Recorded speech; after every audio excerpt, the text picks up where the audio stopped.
உராய்வு விசைன்னு சொல்கிறது என்னன்னு சொன்னால், இந்த உராய்வு விசை ஒன்றை நடக்க உட்றல்ல, ஒன்றை செய்ய விடாதால் தான் இந்த உராய்வு விசை. இந்த போலுக்கு இங்கிட்டு பக்கம் போவனே, ஆனால் உராய்வு என்ன செய்யும்னு சொன்னால் இவரை பிடிச்சி இங்கிட்டுக்கு இழுக்கும். அப்போ என்ன செய்யும்? போலுக்கு போவேலுமா நினச்ச மாதிரி ஏலா. அப்படி செய்ய விடாமல் இருக்கிறது தான் யாருன்னு சொன்னால் உராய்வு விசை. செய்ய விடாமல் இருக்கிறது. சரியா? என்னன்னு சொன்னால், இப்போ இதுக்கு மேலே ஒரு பொருள் ஒண்டிக்குதுன்னு வைங்களே, இந்த பொருளுக்கு இங்கிட்டு திசையை நோக்கி போகணும். ஆனால் இந்த நிலம் என்ன செய்கிறேன்னு சொன்னால், அவர் அங்கிட்டு போக விடாமல் இங்கிட்டு ஒரு விசையை கொடுக்குறேன். இப்போ இவருக்கு இங்கிட்டு நல்லா போவேலுமா ஏலா, இங்கிட்டு ஒரு விசை இருக்கிறதால இந்த தடை விசைக்கு பேர் தான் உராய்வு விசை. 3 வகையான உராய்வு விசைகள் காணப்படுது. உராய்வு விசையில் 3 வகையான உராய்வு விசை இருக்குது. சரியா? ஒரு பஸ் ஒண்டிக்குது, நீங்கள் ஒத்தர் தள்ளுறீங்க இந்த பஸ்ஸை. பஸ் போகுமா? பஸ் அசையுமா? இல்லை, அசையாது. நீங்கள் விசையை கொடுத்தும் இது இயங்கல்ல. அந்த நேரம் இருக்கிற உராய்வுக்கு பேர் இயக்கவியல் உராய்வு. சரியா? இப்போ நீங்கள் ஒரு 4 பேர் சேர்ந்து தள்ளுறீங்க, பஸ் கொஞ்சம் மட்டாக அசையுது. அப்படி மட்டாக அசைகிற நேரம் இருக்கிற உராய்வு விசைக்கு பெயர் எல்லையியல் உராய்வு விசை. இப்போ நீங்கள் ஒரு 10 பேர் சேர்ந்து தள்ளுறீங்க, பஸ் போகும். இப்போ என்னது? இயங்கிட்டு இருக்குது. சாரி, நீங்கள் இயக்கவியல் இல்லை, நிலையியல். என்னென்னு சொன்னால் கொஞ்சம் நான் சொல்கிறேன். இப்போ நீங்கள் ஒத்தர் பஸ்ஸை தள்ளுறீங்க, பஸ் போகல. நீங்கள் எவ்வளோ விசை கொடுத்தும் பஸ் இயங்கல்ல. அப்படிங்கிற நேரம் உள்ள உராய்வு நிலையியல் உராய்வு. நிலையே இருக்குது. சரியா? நிலையியல் உராய்வு. இப்போ நீங்கள் ஒரு 3 பேர் சேர்ந்து தள்ளுறீங்க, பஸ் மட்டாக அசைது. அப்போ இருக்கிற நேரம் உள்ள உராய்வு என்னது? எல்லையியல் உராய்வு. இப்போ நீங்கள் ஒரு 10 பேர் சேர்ந்து தள்ளுறீங்க, பஸ் போக ஸ்டார்ட் ஆகுது. அது என்னது? இயக்கவியல் உராய்வு. நிலையாகிற நேரம் நிலையியல், மட்டாக அசைகிற நேரம் எல்லையியல், இயங்கிட்டிருக்கிற நேரம் உள்ளது இயக்கவியல் உராய்வு விசை. சரியா? இதுதான் 3 வகையான உராய்வு விசைகளும். இந்த உராய்வு விசையில் யார் செல்வாக்கு செலுத்துறன்னு சொல்லி பார்ப்போம். இப்போ உதாரணத்துக்கு இப்படி ஒரு இது இருக்குது, இப்போ இப்படி ஒரு இது இருக்குது. இதுக்கு மேலேயும் ஒரு பாக்ஸ் இருக்குது, இதுக்கு மேலேயும் ஒரு பாக்ஸ் இருக்குது. எந்த பாக்ஸுக்கு லேசாக இயங்கலும்? இது ஏ, இது பி. எவருக்கு லேசாக இயங்கலும்?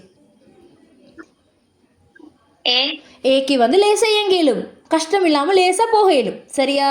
என்ன காரணம்? இங்கே என்னது? உராய்வு குறவு. அப்போ ஒன்று செல்வாக்கு செலுத்துகிற முதலாவது காரணி என்னது? மேற்பரப்பின் தன்மை. பாருங்கள், இந்த மேற்பரப்போட தன்மை, மேற்பரப்பின் தன்மை செல்வாக்கு செலுத்தும். சரியா? 2வது மேற்பரப்பின் தன்மை. உதாரணத்துக்கு கண்ணாடிக்கு மேலே வச்சு தள்ளேலும், இல்லாட்டி இப்படி உள்ள இடத்துக்கு மேலே வச்சு தள்ளேலும் விளங்குச்சு. அப்படி மேற்பரப்பு, எந்த மேற்பரப்பில் இயங்குதோ அந்த மேற்பரப்போட தன்மை செல்வாக்கு செலுத்தும். அடுத்தது செவ்வன் மரத்தாக்கம். சரியா? ஒரு பொருளுக்கு செவ்வன் மரத்தாக்கம் R. சரி, அதுக்கு மேலே இன்னொன்றை வச்சுன்னு சொன்னால் செவ்வன் மரத்தாக்கம் இன்னும் கூடும். அப்படின்டா செவ்வன் மரத்தாக்கம்டா, நீங்கள் ஒரு பொருளோட மேசையில் வைக்கிறீங்க, அப்போ அவரை நிறை எங்கே தாக்கும்? கீழே. சரியா? அதுக்கு எதிரான ஒரு விசை ஒன்று எப்பயும் மேலே தாக்கும்னு சொன்னேன், அதுதான் அந்த செவ்வன் மரத்தாக்கம். எதிராக மேலே தாக்குற விசைக்கு பேர் என்ன? செவ்வன் மரத்தாக்கம். நீங்கள் மேலே பொருள் வைக்கிறத கூட்டக்கொள்ள செவ்வன் மரத்தாக்கம் என்ன செஞ்சுட்டு போகும்? கூடிக்கொண்டு போகும். உங்களுக்கு இயக்கிறது கஷ்டம். அப்போ உராய்வுல செல்வாக்கு செலுத்துகிற அடுத்த காரணி செவ்வன் மரத்தாக்கம்.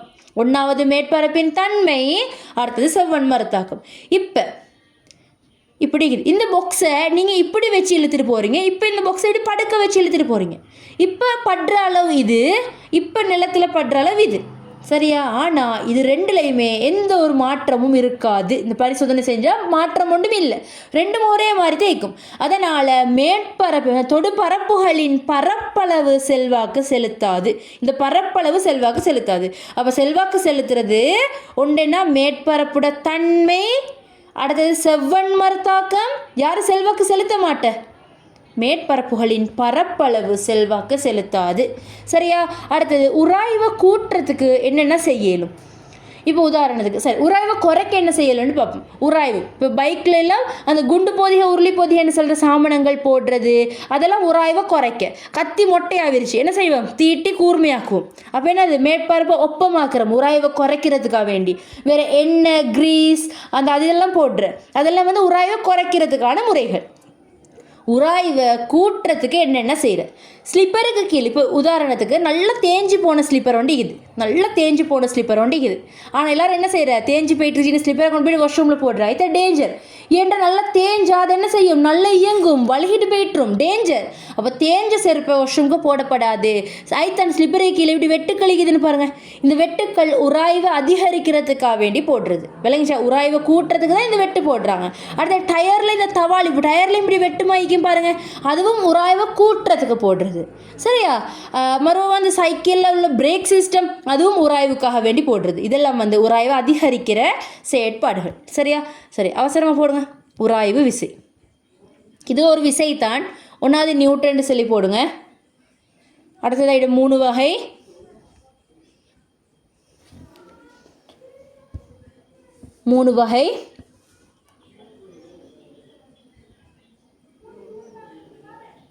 நிலையியல் உராய்வு,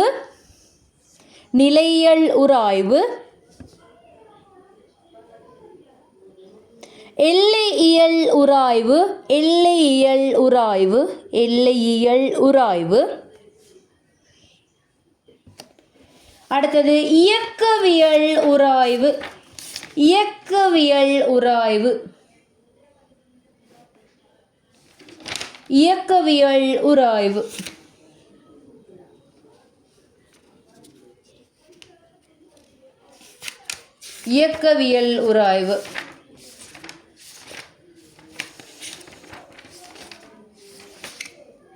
இந்த ஒன்றாவது உள்ள நிலையியலுக்கு கீழே எழுதுங்க. நிலையியல் உராய்வு விசைக்கு கீழே விசை பிரயோகித்தும் சார்பியக்கம் நடைபெறாத போது, விசை கொடுத்த ஆனால் இயக்கம் இல்லை, அது நிலையானது. நிலையியல் உராய்வு கீழே எழுதுங்க. விசை கொடுத்தும் சார்பியக்கம் இல்லை, அந்த டைமில் இருக்கிற உராய்வு தான் அது.